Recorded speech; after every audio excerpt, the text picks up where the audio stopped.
శ్రీ సత్యసాయి జిల్లా కదిరిలో స్వయంభూగా వెలిసిన శ్రీ కాద్రి లక్ష్మీనరసింహస్వామి బ్రహ్మోత్సవాలు ప్రతి ఏటా అంగరంగ వైభవంగా జరుగుతాయి.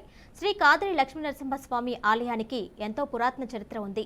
ప్రతి ఏటా ఘనంగా నిర్వహించే ఆలయ బ్రహ్మోత్సవాలు ఈ నెల 18 నుంచి ఏప్రిల్ 3వ తేదీ వరకు 15 రోజుల పాటు అత్యంత వైభవంగా జరుగుతాయి. ప్రతిరోజు స్వామివారి ఊరేగింపు నగర పురవీధుల్లో నిర్వహిస్తారు.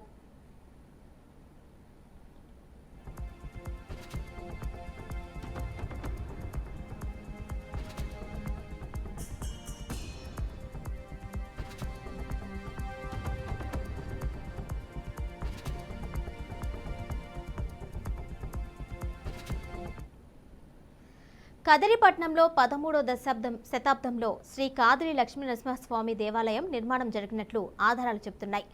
అలనాటి శిల్ప సంపద ప్రత్యేక రంగులు నేటికి చెక్కు చెదరలేదు. ఆలయం ఎదురుగా అతిపెద్ద రాతి ధ్వజస్తంభం భూమి నుంచి కాకుండా బండపై ప్రతిష్ఠించారు. స్వయంభూగా వెలిసిన శ్రీ కాద్రి లక్ష్మీనరసింహస్వామి ఎంతో మహిమాన్వితం. ఈ క్షేత్రం నిత్యం భక్తులతో కిటకిటలాడుతుంది. కోరిన కోరికలు తీర్చే ఇలవేల్పుగా భక్తులు నమ్మి కొలుస్తున్నారు. 2 తెలుగు రాష్ట్రాల నుంచి కాకుండా తమిళనాడు, కర్ణాటక రాష్ట్రాల నుంచి లక్షలాది మంది భక్తులు అధిక సంఖ్యలో తరలి వస్తూ ఉంటారు. 15 రోజుల పాటు జరిగే ఉత్సవాల్లో భక్తులు పాల్గొని మొక్కులు తీర్చుకుంటారు. ఉత్సవాల్లో ముఖ్యమైన ఘట్టాలు స్వామివారి కళ్యాణోత్సవం, రథోత్సవం. తీర్థవాదికి భక్తులు ఎక్కువ ప్రాధాన్యత ఇస్తారు.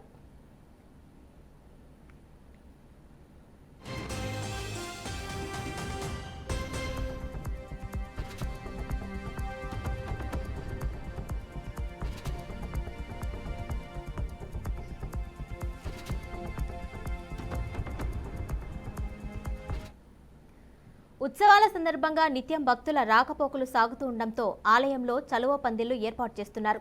వేసవి ఎండలు దృష్టిలో ఉంచుకొని తాగునీరు, నిత్యాన్నదానం ఏర్పాట్లు చేస్తున్నారు. ఉత్సవాల్లో కళ్యాణోత్సవం, రథోత్సవానికి భక్తులు అధిక సంఖ్యలో తరలి వస్తూ ఉండడంతో ఎలాంటి తొక్కిసలాటకు అవకాశం లేకుండా ముందస్తు చర్యలు తీసుకుంటున్నారు. పెద్ద ఎత్తున పోలీసు బందోబస్తు ఏర్పాటు చేస్తున్నారు.